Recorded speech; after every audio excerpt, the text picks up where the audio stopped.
Hello friends, welcome to my channel. Friends, in previous videos we have seen various topics basically regarding spoken English and some other grammatical topics as well. So दोस्तों आज हम थोड़ा अंग्रेजी बोलने में हमें किस चीज़ की दिक्कतें आती है, उसके कारण क्या है और उसके ऊपर उपाय क्या हो सकते हैं ये देखने की कोशिश करेंगे. So दोस्तों जब हम कारणों की बात करते हैं, दिक्कतों की बात करते हैं तो उसमें सबसे पहली चीज आती है आत्मविश्वास की कमी, कॉन्फिडेंस की कमी हम कह सकते हैं. बहुत बार ऐसा होता है कि हमें चीजें पता होती हैं लेकिन उसका आत्मविश्वास हमें नहीं होता है, कॉन्फिडेंस हमें नहीं होता है.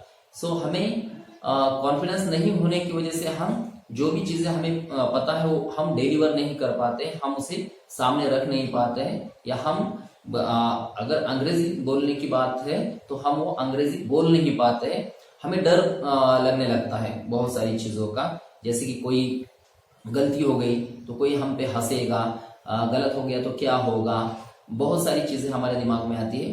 That's what we do not speak. So हमें ये आत्मविश्वास जो है वो आत्मविश्वास की कमी को दूर करना होगा. तो यही कारण है, आत्मविश्वास की कमी है और उसके ऊपर सॉल्यूशन भी है कि हमें आत्मविश्वास बढ़ाना पड़ेगा. देन दूसरी चीज है कि माहौल की कमी होती है. हम खास करके अभी देखिए महाराष्ट्र में, जहां पर मैं जिस जिले से आता हूं, परभणी डिस्ट्रिक्ट जो है मेरा, तो यहाँ पर एक माहौल की कमी लगने लगती है, एक बैकवर्डनेस लगने लगता है, एक इंफीरियरिटी कॉम्प्लेक्स भी हमारे अंदर आता है. तो ये सारी चीजें हैं, उसके वजह से हम बोल नहीं पाते. यहाँ पर हमारे आसपास जो है वो एक तरह का अंग्रेजी बोलने वाला माहौल नहीं होता है, तो माहौल की वजह से भी हम बोलने के लिए आगे नहीं आते.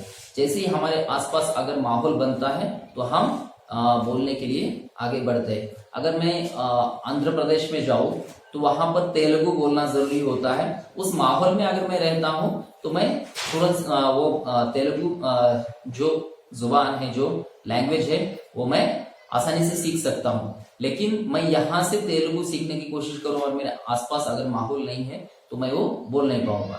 सो ये माहौल की कमी को हमें दूर करना पड़ेगा अगर हमें बोलना है. तो हमें वो माहौल, एक दोस्तों के बीच एक माहौल बनाना पड़ेगा. फैमिली मेंबर्स जो है उनके साथ अंग्रेजी बोलने की कोशिश करनी पड़ेगी.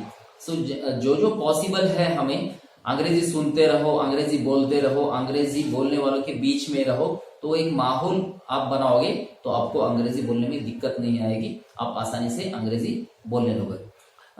अगला जो चीज है, हमें व्याकरण या ग्रामर जो है उसका बहुत ज्यादा डर लगता है. दोस्तों मैं आप लोगों से एक कहना चाहता हूं, मैंने इससे पहले भी कहा था, एक छोटा सा एक वीडियो बनाया था, उसमें भी कहा था कि अंग्रेजी बोलने के लिए आपको इतना ज्यादा व्याकरण या ग्रामर की जरूरत नहीं होती है. जरूरत जितना ही ग्रामर आप सीखिए, बहुत ज्यादा उसे सोचने की जरूरत नहीं. आप अगर आपको जो कहना है वो अगले वाले तक पहुंचा सको और उसका जो कहना है आप समझ सको, तो that grammar is enough. Okay, उतना ही ग्रामर इनफ है. ज्यादा ग्रामर में आप जाओगे, ग्रामर के साथ मैं सीखने बोलने की कोशिश करूंगा, ये अगर आप सोचते रहोगे तो बहुत दिक्कत आएगी. ये पर्सनली मेरे साथ भी बहुत सालों तक हुआ है. उसकी वजह से मैं कई सालों तक अंग्रेजी बोल नहीं पाया. लेकिन जब मैंने सोचा कि आप मुझे अंग्रेजी बोलना है तो मैं बोलता गया. फिर उसके बाद अगर मेरे ग्रामेटिकल कुछ मिस्टेक्स होती थी तो मैं अपने आप में समझ जाता था और उसे करेक्ट करने लगता. इसलिए आपको ग्रामर के बारे में ज्यादा नहीं सोचना है, सिर्फ इतना सोचना है कि इसका गलत मीनिंग ना जाए, गलत मतलब आगे वाले तक ना जाए, उतना बस आप सोच सकते हो. लेकिन आपकी बात आप अगर अगले वाले को पहुंचा रहे हो तो that is enough for spoken English part और speaking part I can say. So ये दिक्कत ज्यादा नहीं है ग्रामर की, आप इसके बारे में इतना ना सोचें. इसके बाद जो है बहुत बार लगता है कि अंग्रेजी जो है हमारी भाषा नहीं है, ये फॉरेन लैंग्वेज है.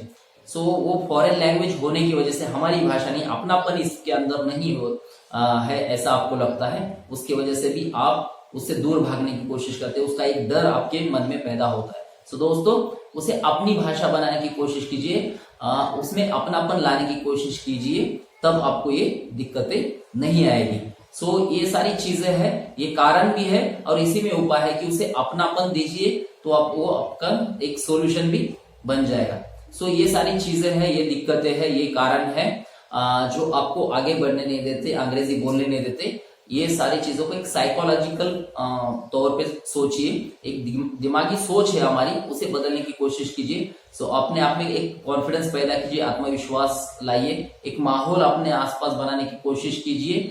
उसके साथ ही ग्रामर का इतना डर आपके दिमाग पर मत आने दीजिए। उसे ग्रामर की इतनी ज्यादा जरूरत नहीं है, ये अपने सबकॉन्शियस कॉन्शियस माइंड को बताइए, तब आप आसानी से बोलने लगेंगे।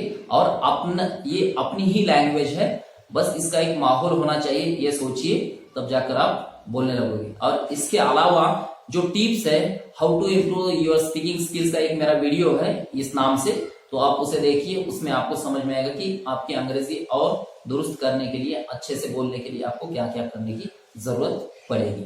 सो दोस्तों, आज के लिए इतना ही। होप कि आपको ये मेरा वीडियो अच्छा लगा होगा। अगर आपको ये अच्छा लगा तो आप इसे लाइक कीजिए, कमेंट कीजिए और अपने दोस्तों रिश्तेदार से शेयर भी कीजिए। Thank you so much.